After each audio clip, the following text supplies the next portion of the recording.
Amid the rain, a group of people asked if there was anyone in that place. Then a boy appeared. The people watched him closely. They were surprised to discover someone was in that area and asked for permission to stay there until the rain stopped. During the conversation, they kept staring at him while he tried to understand what kind of people they were. Although he was just a child, they decided to treat him with respect. Still, they didn't seem to be bad people with clenched fists. He stated they could stay wherever they wanted, but they should avoid the pavilion. Instead, they could use any other space. They thanked him and agreed to the condition. Their leader conveyed the message, and everyone complied, referring to the man as patriarch. After they left, he noticed a strange symbol on their backs, which made him think they might belong to the same clan. As they departed, the boy wanted to know who they were, but he still had things to do. When he got home, he felt excited because it was dinner time. Opening the jar, he saw several insects. He used them to feed the black tiger, a tarantula native to China, capable of growing up to 20 centimeters. Because of its stripes, it resembled a tiger. Wasting no time, he offered the insect, which was quickly devoured. The spider, once the size of a fingernail, had already molded twice and grown significantly, which made him happy. Looking to the side, he opened a drawer where a lizard with body stripes was kept. In his previous life, he had struggled to acquire it due to a lack of money, but now he could obtain it easily. He extended his hand, offering food. However, the lizard bit his finger, causing him to scream in pain. He wondered if he should call that his previous life, for before being in that body, he had been a streamer with 1 million subscribers. Known as a professional biologist, his main content revolved around venomous animals. The problem arose during a special celebratory live stream. He had planned to capture a rare snake for the video. That's why he went to Africa, but even there, finding it was very difficult, as it wasn't as common as a stray cat. After many attempts, he decided to rest, but his chat kept urging him to try again. While still searching, he noticed the snake coiled on his fridge. In the blink of an eye, he was bitten, which brought him to that world. This made him indignant, as he had worked so hard to find it. Suddenly, he was called by the patriarch. Opening the door, he asked if something was wrong, but it seemed the patriarch only wanted to thank him for the shelter and invite him to eat deer meat. Just hearing meat made him excited, as he usually only ate insects. Grateful, he followed the patriarch, watching as the meat was cooked. The patriarch suggested they talk while waiting. The patriarch asked his age, and he replied that he might be 14 or 15 years old, explaining that as a child he had hit his head and lost part of his memory. Finally, the patriarch wanted to know if he had always lived there. He answered that he spent his time catching snakes and selling their skins, which made the patriarch concerned. However, the boy assured him it was fine, as he already had plenty of experience with it. At that moment, an old man appeared and announced that the meat was ready. He handed the meat to the boy, who thanked him before starting to eat, feeling very pleased. While they ate, the patriarch asked if the boy had seen anything strange in that area. The question confused him. The old man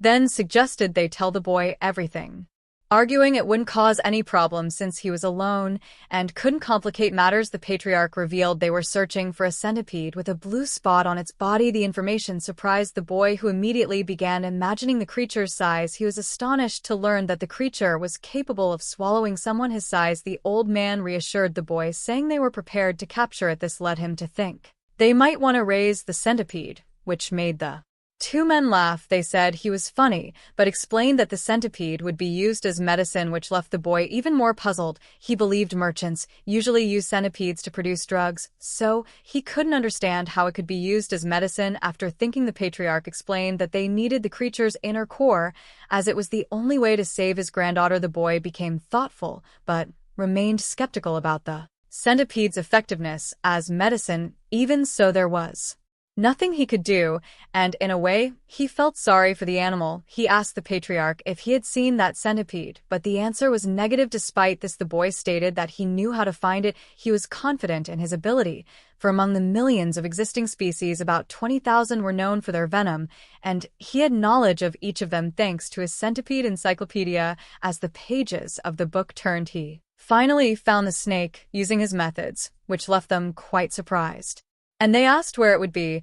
But before that, he needed to know which areas they had searched, and they replied it was in the north and east. Focusing on observing the northern river, it was quite plausible to understand why they hadn't found it. This left the two very confused, and they asked if he could explain, to which he agreed centipedes were cold-blooded, so they needed a territory to shelter and regulate temperature and humidity. Unlike other insects, those centipedes had a very weak outer lair and avoided waterlogged places. They needed high humidity, but couldn't stay long without water, though they hated completely soaked locations. Because of this, the centipede wouldn't be in the forests or near a river. The old man was still incredulous because he believed centipedes preferred places like crevices and rotten wood. The protagonist didn't dismiss this fact, as small centipedes could be found there, but this wouldn't work because he was looking for a large centipede. Large ones couldn't remain in forests or on rocks near the river because they wouldn't have a place to hide. After an analysis, the two asked where they could possibly find the blue centipede and assured him that if they succeeded, they would reward him generously. With a smile, he stated they could find it to the west in the Rocky Mountains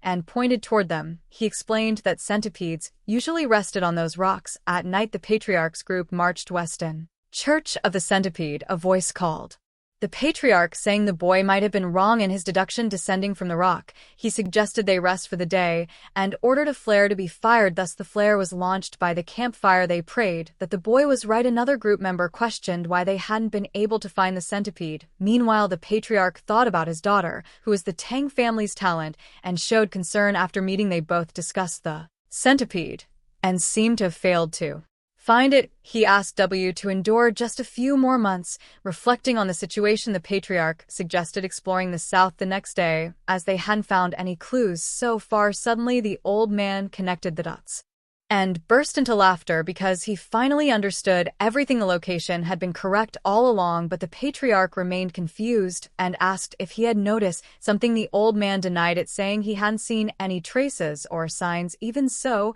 he had the feeling the centipede was there, despite that they hadn't found anything in the past 3 days. But something surprised the patriots. The old man claimed it made sense that there was nothing because everything had either fled or fallen prey to the centipede. Placing his hand on his son's shoulder, he declared that the blue centipede was in that area and that they could finally save W. Before they could celebrate this discovery, the ground began to tremble. This put everyone on high alert, but before they could react, the rock above them shattered, and the blue spotted centipede emerged, destroying everything around and putting their men on edge. The boy thought about the centipede, and it deeply fascinated him because he knew it could easily swallow a man. He said he really wanted to see it in person. The patriarch's group finally defeated the blue centipede, and with that they could finally save W. The patriarch instructed his father to take the injured to Sichuan along with the uninjured soldiers. His father expressed concern, but the patriarch explained that disputes are engraved in blood and favors in stone, reflecting the intensity of conflicts. With a surprised expression, his father realized he had made a mistake by only thinking about one, but he said they would have to welcome that boy as a guest and give him what he needed. The patriarch mentioned that he had already ordered his men to go to the village to be treated, and in the meantime, he would visit the boy. He was sure the young boy was very curious about the latest developments. The protagonist was being caressed by several centipedes, and suddenly, he had become the father of those centipedes. He explained that when he got home, he had cleaned the eggs and placed them on the bed, but when he woke up, the eggs had hatched. Thus, he became the father of those small centipedes. The boy wondered how the eggs had hatched so quickly. The centipedes felt inly comfortable with the boy's body, but he still wasn't very accustomed to it because they had hatched near him. Those centipedes saw him as their father and wouldn't leave him. The previous night, the protagonist went to a cave to see that giant centipede. After all, he had to see it. As he ventured deeper into the cave, he saw a cricket and kicked it without thinking. With trembling breath, he sighed in relief. He found 3 eggs, saying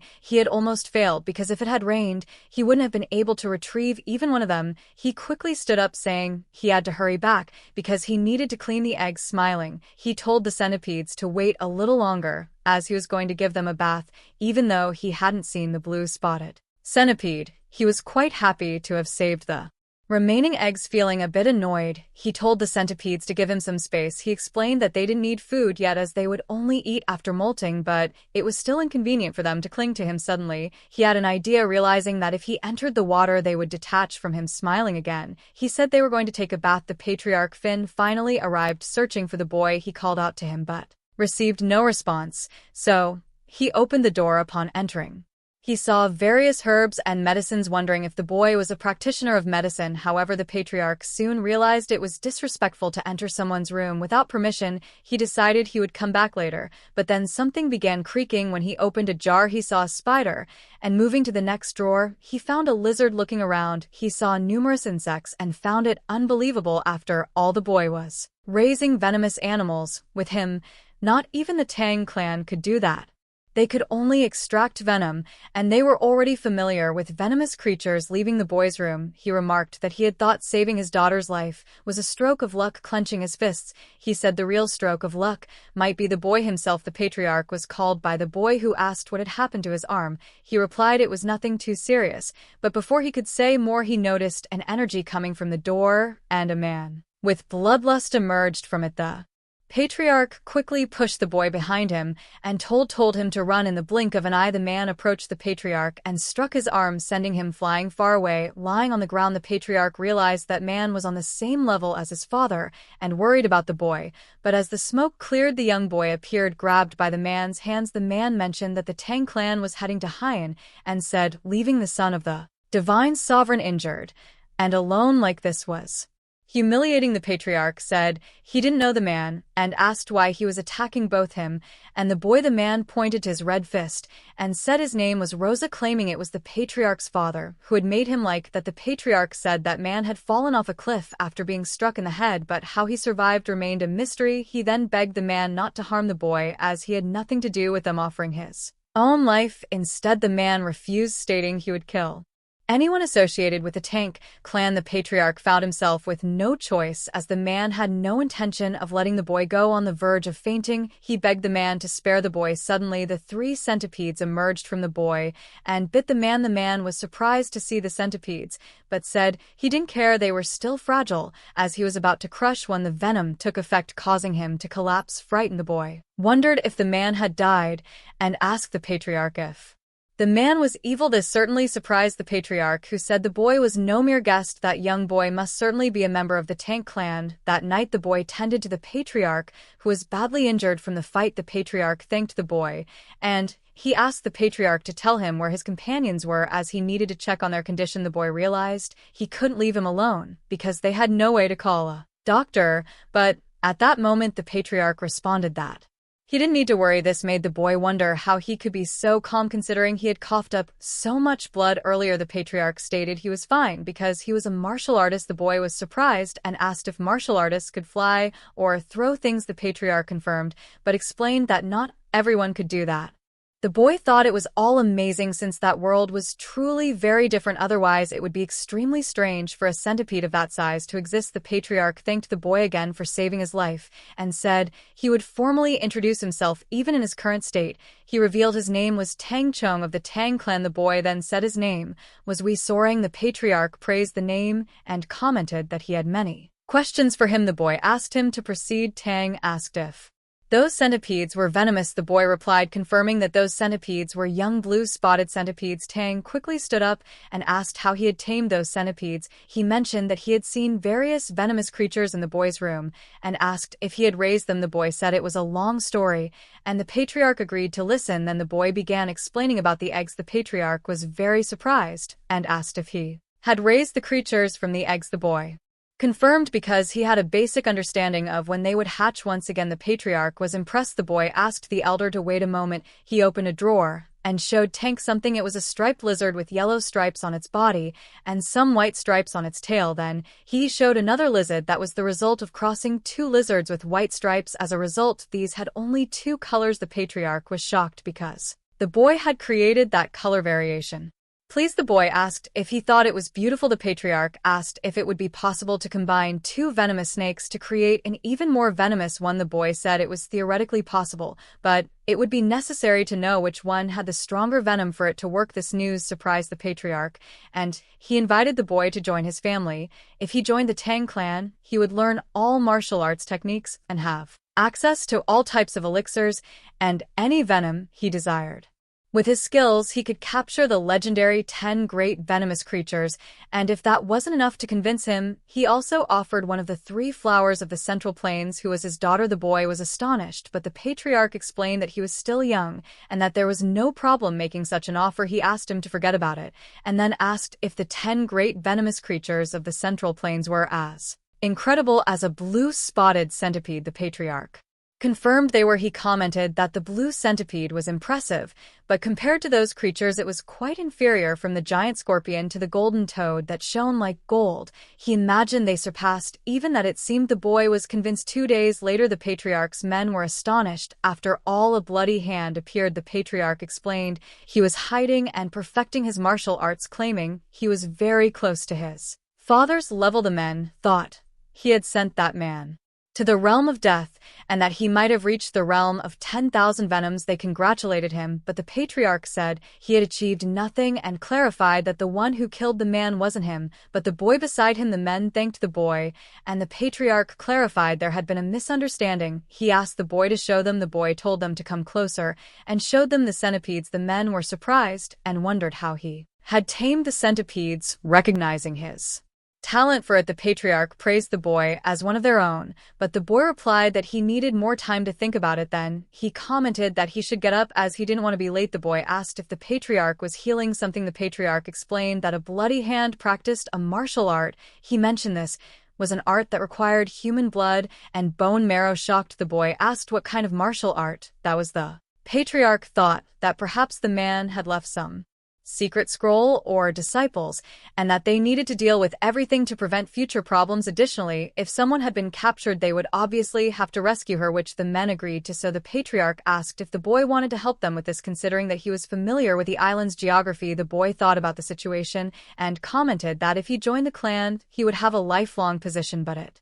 was a rule to assess the environment before accepting. He agreed to help as soon as the patriarch recovered. The men thanked the young boy for his choice and said he had made the right decision. The boy smiled and replied that if it was to save lives, it was clear he should help. In his thoughts, he affirmed that he would use this opportunity to discover what kind of place the Tang clan was. After all, he believed there should always be an environmental evaluation before any commitment. After 3 days, Master Tang finally recovered, and with that, they went to a place near the academy to locate Roxas's base. As a precaution, they asked if there were missing people. The villager said some people disappeared each year in the jungle, but there weren't frequent disappearances. The patriarch understood the situation and thanked the villager for providing the information. With that, they departed, but unfortunately, they didn't find anything significant. While walking through the forest, the boy asked if there's anything special about that village. The patriarch said he thought they were in that location because they had revealed themselves when they were found, but it wouldn't be easy to detect. He found it all strange, as it was impossible not to find even a trace. Once again, he remembered the bloody hand, and with that had an idea, and asked the patriarch if he remembered what that man had said when he appeared, but it seemed he didn't. With that, the boy said the man had mentioned hearing they were heading to Haiyan, so obviously someone had informed him they were going to Haiyan. The protagonist suggested they should check the places the Tang clan visited in Haiyan, and if they carried portrait of the man, they could find him. This left the patriarch quite surprised, saying it was incredible. After all, if Rosa said that, he must have heard it from someone who saw them. Thanks to the boy's idea, they decided to depart immediately. The scene changed, and they were heading to the location. One of the patriarch's men said that place was the village, but mentioned there was a strange disease spreading. The patriarch said they should go to the village, and, according to the boy, those people wouldn't be hostile to them. Upon arriving, there were 2 people who looked clearly exhausted. The patriarch's group asked if there was anyone in that place. They heard a voice asking why they were there, and then 4 people appeared. The patriarch quickly introduced himself and explained the reason for their visit. The boy simply watched, and he noticed that the village seemed lifeless, and that one child looked very weak. The boy found it all strange, wondering what had happened to the people in that village, and it seemed they had taken some kind of medicine. The old man said no one was missing from there, nor was anything happening in their village, and told them to leave. The patriarch said he didn't believe that. After all, there were more houses than people. The old man said it was none of their concern, and again told them to leave. The boy was clearly uneasy, and the patriarch asked what was happening. After all, the boy had said the people would be friendly to them, but the boy was equally confused. Suddenly, the child named Mean fainted, and the old man showed concern for the girl, as she was his only remaining relative, but She was very ill. The patriarch asked if he could help using his medical arts. The old man asked if it was the medical arts of the Central Plains, and the patriarch confirmed, saying that although wasn't a doctor, he still had basic knowledge of medicine, and asked if he could see the child. The old man allowed it. He admitted, in fact, there was a plague spreading through the village, causing children to die and healthy people to suffer. The patriarch understood and said he would try. The old man asked them to bring her inside, and the patriarch and his group followed. With that, they rushed, and the boy asked if the elder also knew about medical arts. He explained that the Tang clan's martial arts tied to the use of poisons also developed proficiency in medicine, as they required deep understanding of the body. The boy thought the Tang clan was a group of assassins who used poison, but he desired to join to learn the medical arts. The man also said that sometimes they injected poison into wicked people to observe their reactions, shocking the boy, as it was human experimentation. The boy said it was to be expected after all those people were quite frightening. Standing before the door, they finally entered and laid the child down. The patriarch explained that he had transferred some of his internal chi and also stabilized her breathing. The old man thanked him once again for everything and prayed that they could save his only granddaughter, but there seemed to be something strange about her pulse. The patriarch asked if she had a weak heart since birth. The old man explained that it had been 6 months since she started to get sick, and others in the village also began to fall ill, which was why they called it a mysterious disease. Because of this, he had asked them to turn back at the village entrance earlier. The patriarch said he would give a good heart remedy and asked if he could gather the villagers so they could try it tearing up. The old man thanked him, and the patriarch felt relieved. The boy observed everything that night. One of the patriarch's men said he had worked hard taking care of the villagers and asked what symptoms they had. The patriarch explained they were quite bizarre: lethargy, swollen eyes, mild fever, and irregular pulses. The symptoms were all different, and perhaps the problem lay in their hearts. The man asked where the boy was. The boy, exhausted, had fallen asleep, and the patriarch had left him in his room. He said the boy had followed them without knowing anything about martial arts, so it was normal for him to be tired. He added that the boy had worked a lot. The patriarch said he would go check on the boy, and the man offered to take him. Opening the door, they found the boy sleeping alongside his 3 centipedes. The patriarch looked at him and, stepping into the room, moved toward the boy and slapped him on the face. The boy was confused and asked what had happened to the patriarch. Indignant, he continued to stare at the patriarch, touching his cheek with his hand. He grew angry and asked why he had done that, saying it hurt a lot, but the patriarch explained that there was an insect on his face, and he was just trying to catch it. Still, the protagonist was confused. The patriarch said he wanted to check on him before sleeping. However, at that moment, an insect had landed on his face while he was asleep, and since there were many venomous insects in that place, he thought it was dangerous to leave it there and instinctively acted, showing his hand. He explained that the insect was large. The protagonist wondered why that insect was there. At that moment, he realized something. He said the patients suffered from various diseases, but they all had one thing in common: cardiac arrhythmia. However, he stated that the reason for the disease spreading in the village was precisely because of that insect, which clearly left the patriarch quite surprised. The kissing bug, a species from the ruid family, earned its name for sucking blood near the eyes and lips. They are quieter than mosquitoes,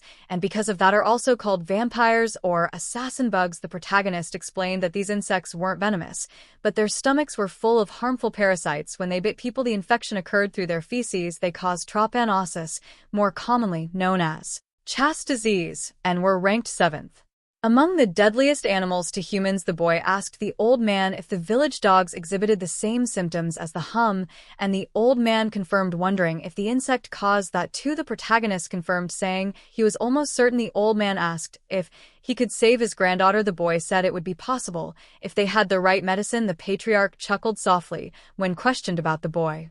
The man confirmed he saw value in him, while the protagonist took the opportunity to ask if there was any issue. The patriarch said they were from the Tang family of Sichuan, but this clearly confused the boy, as he already knew that. The patriarch explained that there was something called gu, which some associated with parasites or sorcery, but in reality were insects raised by evil men in China. They used these insects to cause pain or make people do their bidding. The protagonist found the idea of controlling people interesting, which the patriarch agreed with. However, countless martial artists like him had perished because of these. Some were forced to kill their own children, betray their families, or become slaves to those men. In the background, the old man lamented about his son. Because of this, many sought an antidote to counter the bu to do, so they needed medicines that could either expel the gu from the body or dissolve them, which would kill them from within. This left the protagonist Speechless, the patriarch said that if anyone could create the cure, it would obviously be the Tang family of Sichuan. According to him, they could handle such things easily, and that little insect would be no problem for them. He showed an orb capable of dissolving curses. The protagonist, surprised, commented that the object had an elegant name despite being just an antiparasitic medicine. The patriarch told the old man not to worry, as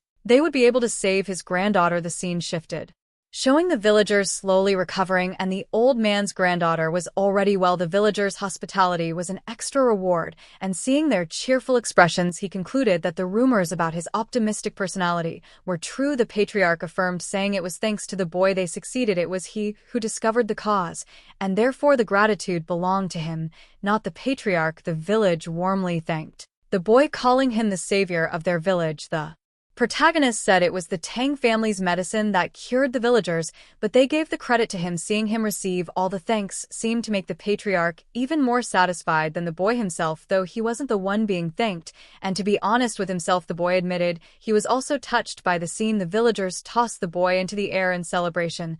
Sometime later, the old man asked the patriarch about what he had mentioned earlier at the village entrance, and the patriarch asked what it was. He inquired if he remembered searching for the missing villagers. The patriarch confirmed he did. The old man said he wanted to repay the favor as much as possible and had investigated the case, which led him to hear a strange story among the village women. One who came from another village shared that years ago her native village suffered a tragedy where several people disappeared. In his thoughts, the patriarch realized they had found them, and he quickly asked where that village was. The old man replied it was a small village to the west. The scene shifted again, showing the patriarch's group heading there. At that moment, the stench of bodies filled the air, and one of his men confirmed it was indeed the place. The patriarch expressed a deeply surprised reaction, calling it horrifying. The air was filled with venom. A man told the boy not to look, but the boy said he had already seen everything. Suddenly, someone asked what it was. At that moment, a claw appeared,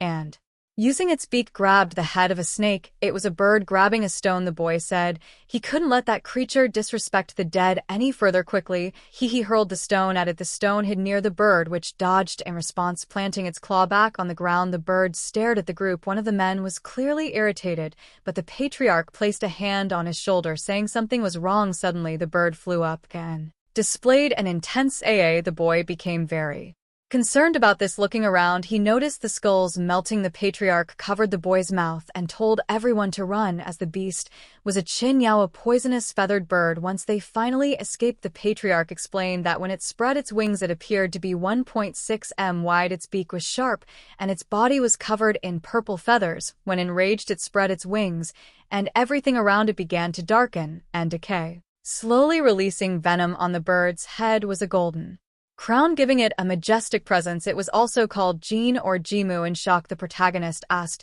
if it was one of the great venomous creatures. The patriarch confirmed, saying it ranked at the top of the 10 great venomous creatures. It was indeed Khalida. The protagonist was struck by it. In his thoughts, the protagonist noted that even Earth's venomous insects and snakes seemed adorable in comparison. The patriarch explained that the bird was likely attracted by venomous snakes, as and only ate the heads of venomous snakes. The boy asked if that was common, but the great patriarch said it was extremely rare to witness. The protagonist was astonished by this news. At that moment, the protagonist asked if they could capture it. This left everyone in shock. The patriarch asked if he really wanted to try, and the boy said yes, but the venom was likely lethal. The patriarch looked at the boy and said there was a way to achieve the goal. The surprises the protagonist, the patriarch explained that if he mastered the Tang clan's poison techniques, he would become immune to all poisons, including that of the Jia. However, the patriarch added that they could not teach their techniques to an outsider. Even as the patriarch, he could not break the rules. The protagonist asked if he could learn them if he became part of the family,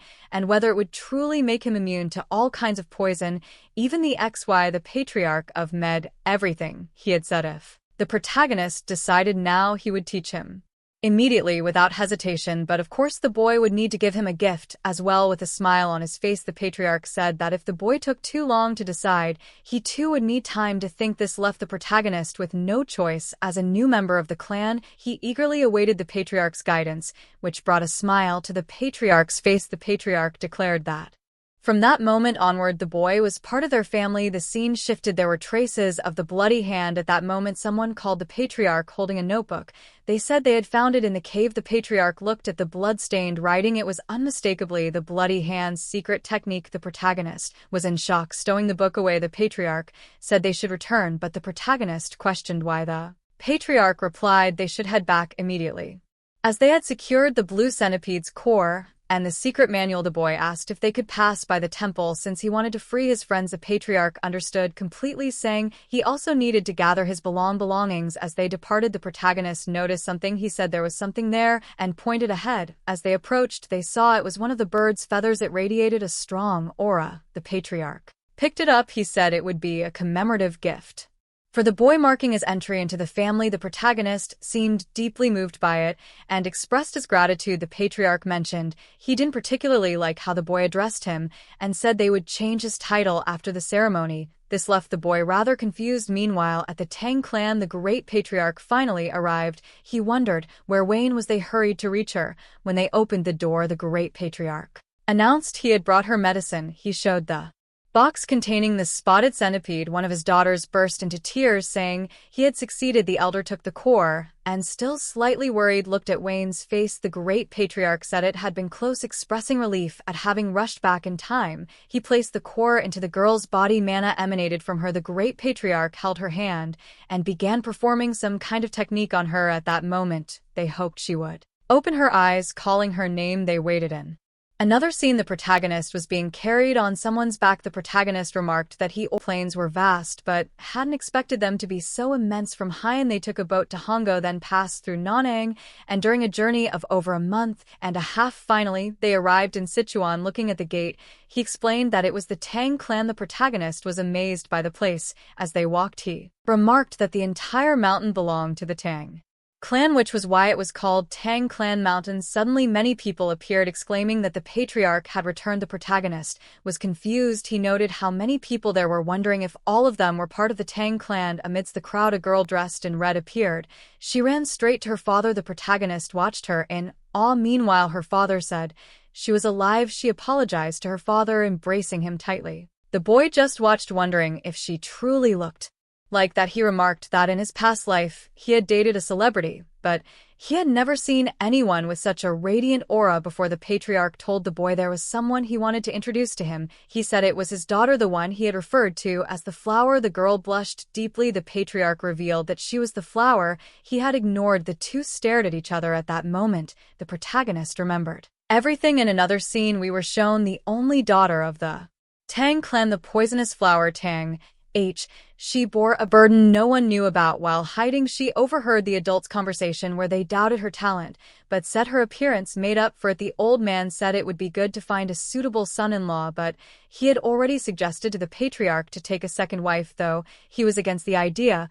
Meanwhile, the girl said her parents were not wrong. Tang Hawaiian wanted to prove this to the clan elders after achieving great feats in her family's martial arts. She wanted to prove that she could do much more for the family despite not being a man. But as the saying goes, haste makes waste, and if you are impatient, you will inevitably lose your way.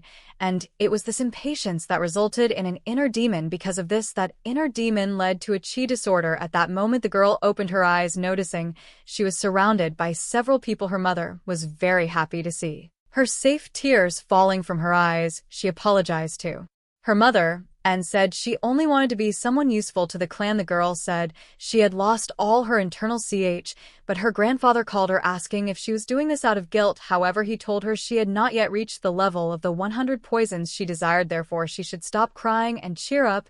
When she looked at her hand and energy flowed into it, the girl asked what that was, and her grandfather said there was something he needed to tell her. Then he told the story of a young warrior who saved her and also granted her the internal chi of 1,000 poisons, not just 100 poisons. The girl looked at him, and a rather strange atmosphere arose between the two. In his thoughts, he said he should think more about what he said. After all, he had called his own daughter a wee. Because of this, putting that aside, he introduced himself to her and said his name Wan. He said he had heard she was ill, but now she seemed quite healthy. She said she was called the poisonous flower Tang. Hin thanked him for saving her life and said she would never forget it for the rest of her life. Meanwhile, the protagonist was amazed by her beauty. Suddenly, a voice arose in the boy's head. It was the patriarch's voice, asking what he thought of all that, asking if he thought she was thin enough, or if she was too beautiful, and asking if he would like to get to know her better, which of course left the protagonist blushing and flustered while sitting in the SAA with his 3 centipedes. He reflected on everything that had happened and wished he could die. Looking to the side, he glanced at his centipedes and said that they normally didn't leave his body, but when he asked them to enter the bucket they obeyed, which was quite mysterious. It was as if they could understand him, and as Mr. Goose said, it seemed they reacted to killing intent. He said it was embarrassing for them to keep staring at his naked body like that, so they quickly went under. And the protagonist just thought it was all wonderful. He said that Mr. Gu had told him those centipedes were spiritual creatures, so he thought he should ask about them later. While looking up, he said he couldn't calm down because of what the patriarch had said. We cut to another scene where the 4 of them were in the room. The patriarch said he would give the boy a room. His father asked if the boy was that talented, and he confirmed they had met by chance, but his help was very good. He commented that the young man's knowledge was impressive and he had also killed the blood hand. Moreover, he had found one of the legendary spiritual creatures, and on top of that he had hatched the eggs of the blue-stained centipede on his own. This of course surprised the 2. His father said he could never have imagined they would be able to find such a treasure. Then the patriarch called his daughter and said he wanted to make that young warrior her husband, asking what she thought. As she reflected on it, there was silence in the room. She thought that she wanted to be more useful to her clan. After all, she had just acquired the constitution beyond the 100 poisons. She said she was also part of the Tang clan and knew very well what her father meant.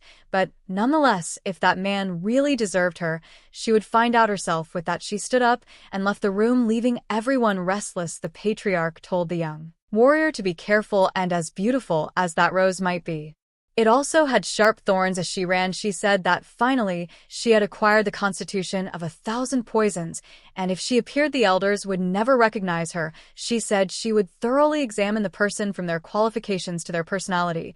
While the protagonist was sitting and wondering what he should do, he said that the girl probably held a grudge against him. He asked the centipedes what he should do. Suddenly, coming from behind, the girl called out to him. The girl was looking at him intently. She asked for forgiveness and said she was in a hurry, asking him to give her his hand. Thinking for a moment, he said it would be better for them to get to know each other first. After all, everything had in order. The girl wondered what he was talking about, but then she realized. She said that wasn't what she meant and told him he had misunderstood everything. This left the protagonist disappointed. As the air between them grew tense, she sighed and said it wasn't what he was thinking. After all, she only wanted to check his pulse. He had misunderstood completely. He understood the situation and said he had realized that she sat beside him and apologized again. After all, she had appeared out of nowhere and acted rudely. The girl said he was young, so she would explain what was happening. Then she began to tell the young man. He said the story he had heard sounded like the plot of a typical medieval tale. As the only direct descendant, she faced schemes from the secondary families to secure the lineage. The elders planned to bring in a capable son-in-law. The girl apologized to him once again, but said she had something to confirm with him, and even if things didn't go well, she had no intention of treating him poorly. So she suggested an oath. The protagonist extended his hand and said he understood what she meant. She could feel free to confirm whatever she needed. Looking at him, she touched his hand and said she would begin. After a while, an aura emerged from her. She explained that the Tang clan's martial arts were not for everyone, and that their poison techniques required adaptation to toxins, as internal energy grew only by assimilating them. All could one achieve mastery. With that, she concluded. She said that fortunately his body was capable of learning poison techniques. However, his body was a body of 10 poisons. This meant he could only handle 10 types of toxins. She said that overall his abilities would place him only at the level of a first-class martial artist, and that would be the maximum someone without talent could achieve. Then she apologized once more and said she would take her leave. As she left, he felt sad about the news of having a body of 10 poisons. After all, it meant he wouldn't be able to capture, and for him that was a very serious issue. The scene shifted to the girl taking a bath. She mentioned that her body was emitting a strange smell since she consumed the blue centipedes in her core, and despite bathing several times, the smell persisted. She wondered if it was some kind of punishment for speaking ungratefully to the one who saved her life. While sleeping, the girl deeply thanked his kindness. However, the protagonist was very confused after all he was dreaming. But she said he wasn't. She explained that she had borrowed the girl's appearance so as not to scare him. She said she was the mother of those centipedes, which left him very confused, and the three children clung to his foot as he looked at them. He noticed that all of them were girls. Then he asked how she had appeared in his dream. She explained that she had been mercilessly killed, leaving her children behind, but her grudge reached the heavens, and because of that her spirit remained in the inner core. While she cursed the body of the girl who consumed her core, an opportunity arose to resolve her grudge. She was able to enter his dream, all thanks to him. After all, he had brought her children with him. He understood and realized that in the end it was he who revealed her location. It wasn't his intention, but he ended up being involved in the death of the centipedes. The girl closed her eyes and asked if she could make a request as long as it wouldn't trouble him. He says yes and promises to fulfill any request.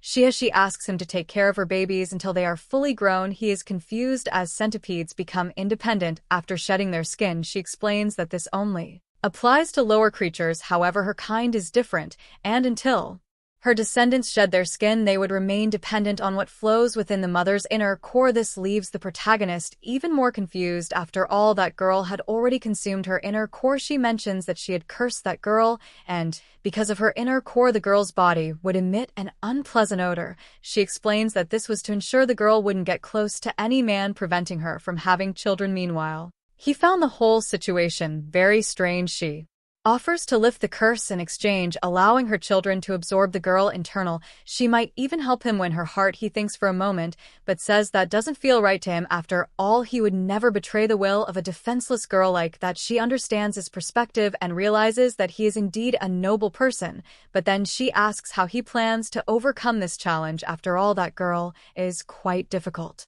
and she couldn't exactly retrieve the inner core for him, as it had already been absorbed by the girl. Upon hearing this, he gets an idea. Looking at the centipede, he says to leave everything to him. After all, he thinks this could all work out. The next day, he explains everything to the girl. She is very surprised to realize that the odor came from her own body because of the centipede's inner core. He confirms this and explains that if she attached the centipede to her body and let it absorb the energy, the odor would naturally disappear. The girl hesitates and asks, though feeling uncomfortable, if it's okay for him to help without asking for anything in return. After all, he could easily be rewarded for it. He smiles and says he would never take advantage of a woman's situation to do that, refusing to be dished. The girl responds that in that case, she cannot continue to accept his kindness without offering anything in return. She then says she will seriously consider her father's words. Looking at him, she realizes there are things more valuable than talent or martial prowess. Speaking of that, the protagonist ponders for a moment.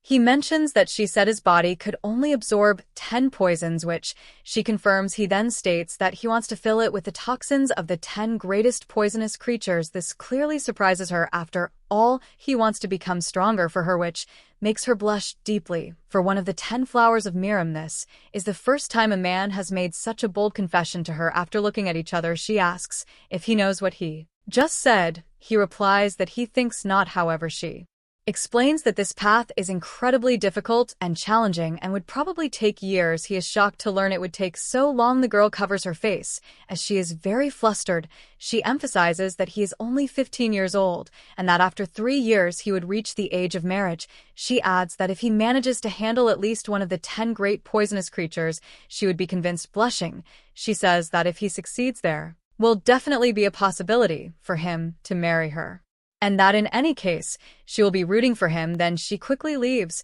but before that he calls her back. The boy suggests she keep the creatures now and proposes she stay for just a few more hours. She returns, still slightly blushing. He reassures her not to worry too much. After all, they don't bite. Calling out to his little ones, he tells them to go to their mother. This leaves her very confused, but he clarifies that this was not his intention. Meanwhile, in the hall, the three were discussing the young warrior. As it seemed, he might not be able to win the girl's heart. The great patriarch asks if she thinks anything is happening between the two, as he had seen them together, but she replies that the young warrior was rejected by the girl. They continue pondering the situation. The great patriarch concludes that forcing a marriage would not be the right thing to do, and that it would be better to let the two develop feelings for each other. Naturally, the woman suggests letting Hawaiian take care of his martial arts training so they can spend time together and grow closer. They should find out if the wise elder healer could grant the purifying marrow and essence elixir. The son says that wouldn't be possible since not even Hwan was able to obtain it. He sighs and agrees that it's true. Suddenly, Ha arrives. They ask what brings her at this hour. She asks to come and the girl feels embarrassed. She notices the three of them are still in the room. She says she has something to tell them, blushing. She says she will do as her father suggested. This surprises him. He asks what she means as he doesn't even remember what he said. Meanwhile, the woman, curious, asks how the young warrior managed to capture her interest. The girl is still uneasy. She is so embarrassed that she can barely speak, which only makes the patriarch more curious, as he thought she didn't consider the young warrior to her liking. She says that the young warrior told her he would become the greatest in the world for her and promised to do so, leaving them all very surprised. Curious, the patriarch asks her to elaborate. She explains that although his innate talent is only at the of 10 poisons, he promised to make up for it by defeating 10 great poisonous creatures for her. The great patriarch says it's bold of him to make such a claim, and the woman beside him comments that he is quite a rare suitor. Although her heart is willing, she says she would only agree to the marriage if he can capture one of the 10 great poisonous creatures before reaching adulthood. She wonders if he understood this. Her father remarks that she should have asked for at least 3 creatures. After all, that would be the minimum to win her hand. The girl asks if she should explain this to the boy more clearly, but she decided besides there's no need. The elder says they should treat him as a future son-in-law but act as if they're undecided, and naturally, he will become part of the family. Switching scenes, the centipede grasps the protagonist hand. After all, he had won the young lady's heart. He says it was thanks to his courage and perseverance. Smiling, she says today will be her last day as her resentment has been resolved and her soul will soon ascend. The boy understands. The centipede asks if he has any final requests, saying she'll grant anything he asks. After thinking for a moment, he says he would like to see her body. A little embarrassed, she accepts his request. Revealing her shoulder, she mentions he has a weakness for lust. Confused, the protagonist asks if she should really reveal that. The centipede wonders why he wants this, or if perhaps he would prefer to see something else, but he clarifies that's not the case. He says he actually wants to see her centipede form. This obviously confuses the centipede. She says there's no problem if that's the case. A smoke bomb goes off with that. The centipede appears. She asks if this is enough for him. Emotional, he says it's enormous. She asks if he would like to touch her. The protagonist then asks if it's waterproof and wonders how something so large supports its joints. He notices that as the centipede moves, her front legs step forward, and he asks if he can touch her legs. He asks how strong her venom is and how she sees, if perhaps she uses her antennae to perceive things at that moment. He says he really wants to touch her fangs, though he knows it's dangerous. However, he reminds her that she promised to grant any requests. The centipede wonders what he's talking about and thinks to herself whether her daughters will truly be okay. After all, the boy touches anything but ordinary. In the hall, the patriarch calls for the boy. He says he heard everything from Hawaiian and that from now on he will be treated as their son-in-law. The protagonist is confused, but the patriarch explains that the marriage will naturally happen when he reaches adulthood.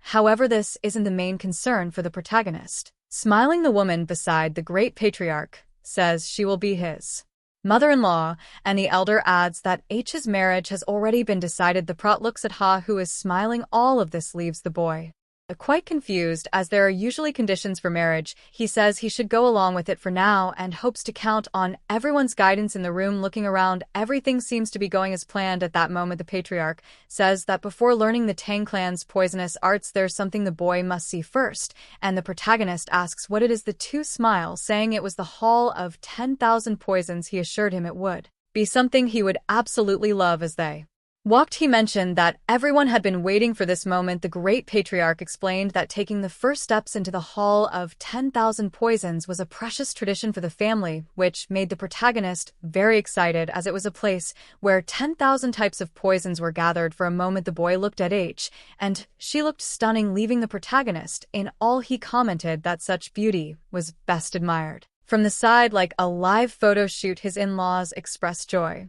At seeing their future son-in-law's face, the patriarch noticed he was staring at her too much. He remarked that the boy was still distractedly gazing at H, seemingly enchanted by her. They reminded him to watch where he was walking. After a while, they arrived at the Hall of 10,000 Poisons, where someone was waiting for them along with 2 guards. The guards quickly welcomed the great patriarch. He instructed them to open the gates, while the protagonist commented that the security in that place was quite rigorous. Despite resembling something from the medieval era, the man ordered the gates to be opened, and the 2 guards began opening them immediately. After much effort, the man noted they were opening the gate faster than usual. He told them to proceed. The protagonist was left speechless by everything he saw. The great patriarch explained that the gates were made of iron and forged with steel, and even opening them was considered a great honor. He then announced that they had finally arrived. As they entered, the elder explained that this was the Tang clan's treasure, where they stored all their poisons. The great patriarch introduced the Hall of 10,000 Poisons, also known as the Chamber of 10,000 Poisons, to the boy, advising him to be cautious and not touch anything recklessly. The protagonist agreed, acknowledging that the poisons were well-maintained, categorized as paralysis poisons, sleep poisons, and so on. His father-in-law asked me to explain things to him, suggesting he would enjoy it much more. Hearing it from her, blushing, she accepted her father's request. She took the boy's arm and said she would show him the strongest poisons of the Tang clan. First, Hawaiian explained that the poison they were dealing with was the chi dissolver, one of the most feared by martial artists, a poison that drains a person's internal energy. She added that while all of them were potent, the strongest poison of the Tang clan was something entirely different. Then she dropped a seed into the boy's hand. He asked if that was a bean, and not did it resemble the tiger bean. The girl explained that apart from the poisons of the 10 great poisonous creatures, this was the strongest poison that existed. It was a plant that symbolized the Tang clan, the castor plant seed. The protagonist realized it was ricin, seed containing a highly potent toxin, with just 2 mg being lethal to an adult, a poison stronger than cyanide. Ni affirmed that this poison was closer to the Tang clan's ideal: colorless, painless, tasteless, and shapeless. The golden poison, when used to kill someone, it was called the golden death. The girl explained that the strongest poison wasn't the one that caused a horrible death, but the one that killed silently, leaving no trace. She further explained that the Sichuan clan's poison arts followed this ideal, as well discreet and precise. The protagonist realized this was a clan of assassins coming from behind. His father-in-law said that was enough for now and suggested they check out the poisonous beasts. The boy asked if there were poisonous beasts in that place. He confirmed and said he could even supervise them. He emphasized that the clan would provide all the necessary support. The protagonist was delighted by this, feeling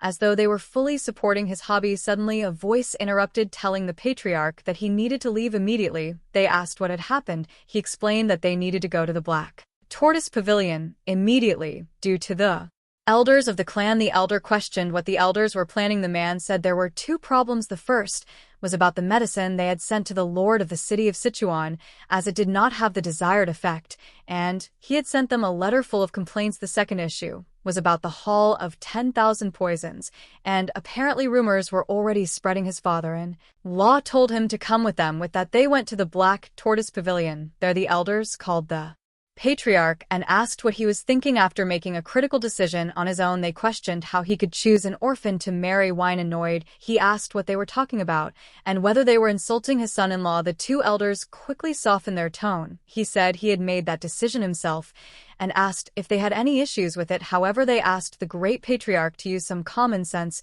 pointing out that entrusting the management of the Hall of 10,000 Poisons to a boy without proven skills was absurd. Ni looked at the boy, silently apologizing for the situation. He sighed and said it wasn't her who needed to apologize at that moment. He excused himself for interrupting their conversation, but suggested that since the problem arose from his perceived lack of ability, he could demonstrate his skills to the elders, thus proving his value to them. This surprised them greatly. The protagonist suggested, for instance, that he could resolve the issue with the lord of the city of Sichuan. Hwan asked what the boy was planning to do. The protagonist said that he wasn't usually the type to stand out or cause a commotion, but if someone disturbed his peaceful life as a pet owner, he wouldn't simply let it go. Our video ends here. If you enjoyed it, please like and subscribe to the channel. Until next time, bye bye.